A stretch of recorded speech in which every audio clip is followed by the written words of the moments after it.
भगवान शिव का प्राकट्य, उनके द्वारा अपने स्वरूप का विवेचन तथा ब्रह्मा आदि तीनों देवताओं की एकता का प्रतिपादन। ब्रह्मा जी कहते हैं, नारद, भगवान विष्णु के द्वारा की हुई अपनी स्तुति सुनकर करुणानिधि महेश्वर बड़े प्रसन्न हुए और उमा देवी के साथ सहसा वहां प्रकट हो गए। उस समय उनके 5 मुख, प्रत्येक मुख में 3-3 नेत्र शोभा पाते थे। भाल देश में चंद्रमा का मुकुट सुशोभित था। सिर पर जटा धारण किए हुए गौरवर्ण विशाल नेत्र शिव ने अपने संपूर्ण अंगों में विभूति लगा रखी थी। उनकी 10 भुजाएं थीं। कंठ में नील चिन्ह था। उनके शरीर अंग समस्त आभूषण से विभूषित थे। उस सर्वांग सुंदर शिव के मस्तक भस्ममय त्रिपुंड से अंकित थे।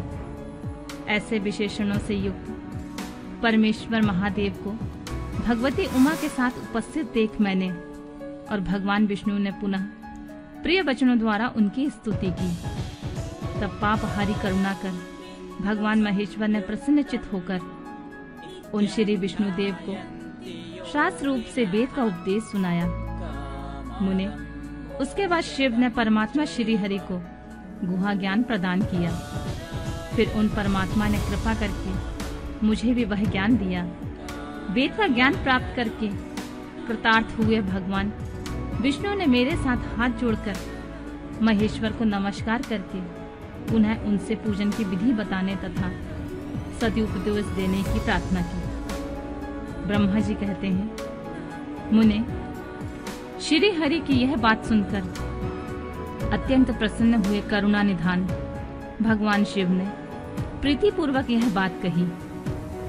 सुरश्रेष्ठ गण, मैं तुम दोनों की भक्ति से निश्चित ही बहुत प्रसन्न हूँ। तुम लोग मुझ महादेव की ओर देखो। इस समय तुम्हें मेरा स्वरूप जैसा दिखाई देता है वैसा ही रूप का प्रयत्न पूर्वक पूजन चिंतन करना चाहिए।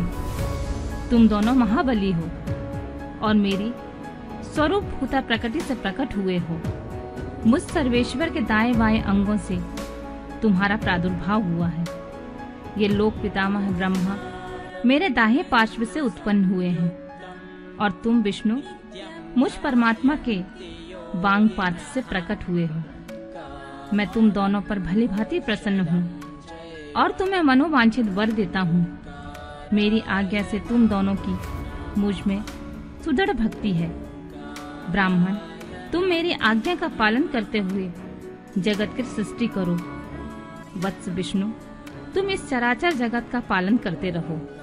ऐसा कहकर भगवान शंकर ने हमें पूजा की उत्तम विधि प्रदान की, जिसके अनुसार पूजित होने पर वे पूजक को अनेक प्रकार के फल देते हैं। शंभु की उपयुक्त बात सुनकर मेरे सहित श्री हरि ने महेश्वर को हाथ जोड़कर प्रणाम करके कहा, प्रभु, यदि हमारे प्रति आपके हृदय में प्रीति उत्पन्न हुई है और यदि आप हमें वर देना आवश्यक समझते हैं तो हम यही वर मांगते हैं कि आप में हम दोनों की सदा अनन्य और अविचल भक्ति बनी रहे।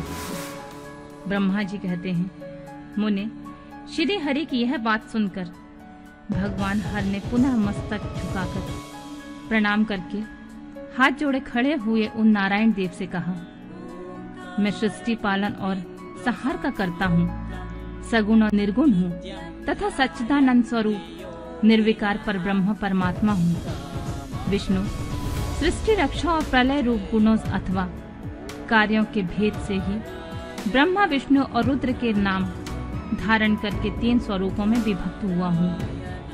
वास्तव में मैं सदा निष्कल हूँ। विष्णु, तुमने और ब्रह्मा ने मेरे अवतार के निमित्त जो स्तुति की है, तुम्हारी उस प्रार्थना को मैं अवश्य सच्ची करूंगा, क्योंकि मैं भक्त वत्सल हूँ। ब्राह्मण, मेरा ऐसा ही परम उत्कृष्ट रूप तुम्हारे शरीर से इस लोक में प्रकट होगा, जो नाम से रुद्र कहलाएगा। रुद्र की सामर्थ्य मुझ में कम नहीं होगी। जो मैं हूँ वही यह रुद्र है। पूजा की विधि विधान की दृष्टि से भी मुझ में और उसमें कोई अंतर नहीं है। जैसे ज्योति का जल आदि के साथ संपर्क होने पर भी उसमें स्पर्श दोष नहीं लगता, उसी प्रकार मुझे निर्गुण परमात्मा को भी किसी के संयोग से बंधन नहीं प्राप्त होता। यह मेरा शिव रूप है। जब रुद्र प्रकट होंगे तब वे भी शिव के तुल्य होंगे। महामुने, उनमें और शिव के परायेपन का भेद नहीं करना चाहिए। वास्तव में एक ही रूप में सब जगत में व्यवहार निर्वाह के लिए दो रूप में विभक्त हो गया। अतः शिव और रुद्र में कभी भेद बुद्धि नहीं करनी चाहिए। वास्तव में सारा दृश्य ही मेरे विचार से शिव रूप है। मैं, तुम, ब्रह्मा तथा जो ये रुद्र प्रकट हुए हैं, वे सब के सब एक रूप हैं। इनमें भेद नहीं है। भेद मानने पर अवश्य ही बंधन होगा। तथापि मेरा शिव रूप ही सनातन है। यही सदा सब रूपों का मूलभूत कहा गया है। यह सत्य, ज्ञान और अनंत ब्रह्मा है।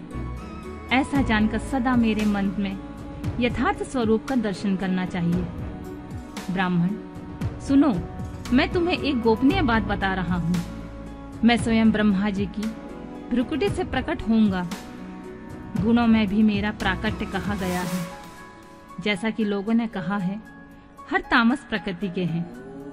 वास्तव में उस रूप में अहंकार का वर्णन हुआ है। उस अहंकार को केवल तामस ही नहीं, वैकारिक, सात्विक भी समझना चाहिए, क्योंकि सात्विक देवगण वैकारिक अहंकार की ही सृष्टि है। यह तामस और सात्विक आदि भेद केवल नाम मात्र का है, वस्तुतः नहीं है। वास्तव में हर को तामस नहीं कहा जा सकता। ब्राह्मण, इस कारण से तुम्हें ऐसा करना चाहिए। तुम तो इस सृष्टि के निर्माता बनो और श्री हरि इसका पालन करें, तथा मेरे अंश से प्रकट होने वाले जो रुद्र हैं, वे इनका प्रलय करने वाले होंगे। ये जो उमा नाम से विख्यात परमेश्वरी प्रकृति देवी हैं, इन्हीं की शक्ति भूता वाम देवी ब्रह्मा जी का सेवन करेंगी। फिर इन प्रकृति देवी से वहाँ जो दूसरी शक्ति प्रकट होगी, वे लक्ष्मी रूप से भगवान विष्णु का आश्रय लेगी। तदंतर पुनः काली नाम से जो तीसरी शक्ति प्रकट होगी, वे निश्चय ही मेरे अंशभूत रुद्र देव को प्राप्त होंगी। वे कार्य सिद्धियों के लिए वहाँ ज्योति रूप में प्रकट होंगी। इस प्रकार मैंने देवी के शुभ स्वरूपा पराशक्तियों का परिचय दिया। उनका कार्य क्रमशः सृष्टि पालन और संहार का संपादन ही है। सुरश्रेष्ठ, ये सब के सब मेरी प्रिय प्रकृति देवी की अंशभूता है। हरे, तुम लक्ष्मी का सहारा लेकर कार्य करो। ब्राह्मण, तुम्हें प्रकृति के अंशभूता वाग्य देवी को पाकर मेरी आज्ञा के अनुसार मन से सृष्टि कार्य का संचालन करना चाहिए। मैं अपने प्रिया के अंशभूता परात्पर काली का आश्रय ले रुद्र रूप में प्रलय संबंधी उत्तम कार्य करूंगा। तुम सब लोग अवश्य ही संपूर्ण आश्रमों में तथा उनसे भिन्न अन्याय विविध कार्यों द्वारा चारों वर्णों से भरे हुए लोक की सृष्टि एवं रक्षा आदि करके सुख पाओगे। हरे, तुम ज्ञान विज्ञान से संपन्न तथा संपूर्ण लोकों के हितैषी हो।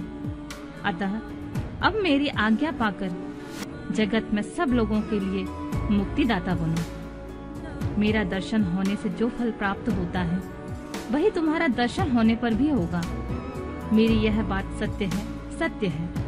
इसमें संशय के लिए स्थान नहीं है। मेरे हृदय में विष्णु है और विष्णु के हृदय में मैं हूँ। जो इन दोनों के अंतर को नहीं समझता, वही मुझे विशेष प्रिय है। श्री हरि मेरे बाएं अंग से प्रकट हुए, ब्रह्मा का दाहिने अंग से प्राकट्य हुआ है, और महाप्रलयकारी विश्वात्मा रुद्र मेरे हृदय से प्रादुर्भूत होंगे। विष्णु, मैं और सृष्टि पालन और संहार करने वाले रज आदि विविध गुणों द्वारा ब्रह्मा, विष्णु और रुद्र नाम से प्रसिद्ध हो तीन रूपों में पृथक पृथक प्रकट होता हूँ। साक्षात शिव गुणों से भिन्न हैं। वे प्रकृति और पुरुषों से भी परे हैं। अद्वितीय, नित्य, अनंत, पूर्ण एवं निरंजन पर ब्रह्म परमात्मा है। तीनों लोकों का पालन करने वाले श्री हरि भीतर तमोगुण और बाहर सप्त गुण धारण करते हैं। त्रिलोकी का संहार करने वाले रुद्रदेव भीतर सत्व गुण और बाहर तमोगुण धारण करते हैं, तथा त्रिभुवन की सृष्टि करने वाले ब्रह्मा जी बाहर और भीतर से रजोगुणी ही है। इस प्रकार ब्रह्मा, विष्णु तथा रुद्र इन 3 देवताओं में गुण है, परंतु शिव गुणातीत माने गए हैं। विष्णु, तुम मेरी आज्ञा से इन सृष्टिकर्ता पितामह का प्रसन्नता पूर्वक पालन करो। ऐसा करने से तीनों लोकों में पूजनीय हो जाओगे।